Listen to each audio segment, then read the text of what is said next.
참석을 위해서 미국 뉴욕을 찾은 문재인 대통령이 트럼프 대통령과 9번째 한미 정상회담을 가졌습니다. 지난 6월 판문점에서 이뤄진 남북미 회동 이후 석 달 만인데요. 이 장소는 인터컨티넨탈 바클레이 호텔, 문재인 대통령의 뉴욕 숙소입니다. 자, 오늘 트럼프 대통령은 짙은 감색 양복에 빨간색 넥타이를 맸습니다. 자주 보던 차림인데 싶어서 찾아봤더니요. 지난해 싱가포르 북미 정상회담, 또 지난 6월 남북미 판문점 회동에서도 적어도 육안으로는 똑같은 옷을 입었습니다. 남북 전용인가 싶은 생각도 들고요. 자, 어쨌든 벌써 9번째 회담인 만큼 친근한 인사로 시작했습니다.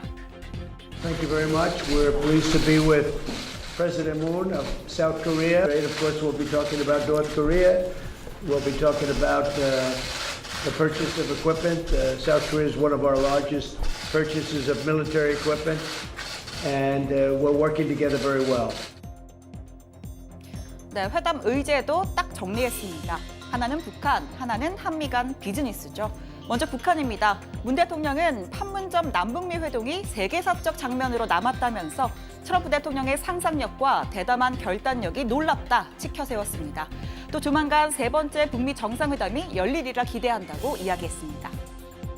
조만간 북미 간의 실무 협상이 열리리라고 기대를 합니다. 제3차 북미 정상회담이 열린다면 아마도 한반도의 비핵화의 새로운 질서가 만들어지는 아주 세계사적인 대전환 이렇게 업적이 될 것이라고 믿습니다. 또 한미 동맹 강화에도 힘을 실었습니다. 트럼프 대통령이 좋아하는 경제협력, 비즈니스를 꺼내들었죠. 이번 방문을 계기로 해서 미국 NLG 가스를 추가 수입하기로 결정했고, 또 한미의 자율주행 자동차 합작 투자가 이루어졌다면서 이 모두가 한미 동맹을 든든히 뒷받침할 것이라고 믿고 있다고 강조했습니다. 자, 이제는 트럼프 대통령이 말할 차례죠. 최근 북미의 3차 정상회담에 대해 긍정적인 발언을 자주 했었는데요. 어김없이 질문이 나왔습니다. 직접 들어볼까요? Right now, people would like to see that happen. I want to know what's going to be coming out of it. Plus, there's been no nuclear testing at all for the last quite a long period of time, at least that we can detect. And the relationships have been very good. Are you considering sanctions, considering actions first before denuclearization as part of your new method in the denuclearization talks? Sanctions where? Sanctions first before denuclearization as part of your new method in the denuclearization talks? At all, there's no reason for actions. I will say this, if I weren't president, you'd be at war with North Korea, in my opinion. If the same group was in that preceded me, you'd be in a war with North Korea. So we're not looking at any actions. 네, 미국 기자들 북한의 단거리 미사일 발사를 어떻게 볼 것이냐라고도 물었습니다. 트럼프 대통령은 모든 나라가 미사일을 갖고 있다면서 큰 문제가 아니다라는 기존 입장을 반복했고요. 또 북미의 실무 협상 진전 여부에 대해선 협의 중이다, 지켜봐달라라고 말했습니다. 자, 오늘 회담 비공개로 전환된 것까지 포함해서 총 65분 만에 끝났습니다. 곧이어 청와대 공식 브리핑이 있었는데요. 최근 북한의 대화 재개 의지를 긍정적으로 평가하면서 특히 북미가 처음으로 합의한 싱가포르 공동성명의 정신이 유효하다는 점을 재확인했다고 강조했습니다. 자, 싱가포르 회담에서 북미는 총 4가지 사항에 합의하고 또 서명했습니다. 북미 관계 정상화, 한반도 평화체제 구축과 완전한 비핵화, 그리고 미군 유해 발굴 및 송환인데요. 자, 이 중에서 4번째 미군 유해 송환만 한 차례 이루어졌을 뿐 나머지는 특별한 성과가 없는 상황입니다.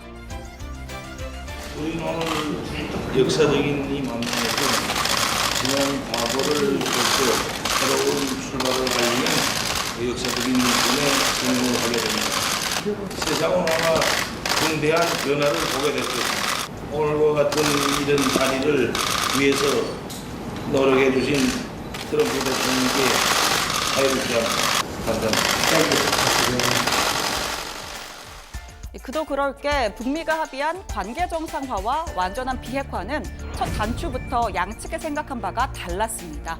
북한은 점진적 제재 완화와 이에 따른 단계적 비핵화 방식을, 미국은 완전한 비핵화와 대북 제재 완화를 맞바꾸는 소위 빅딜, 즉 일괄타결 방침을 고수했었죠.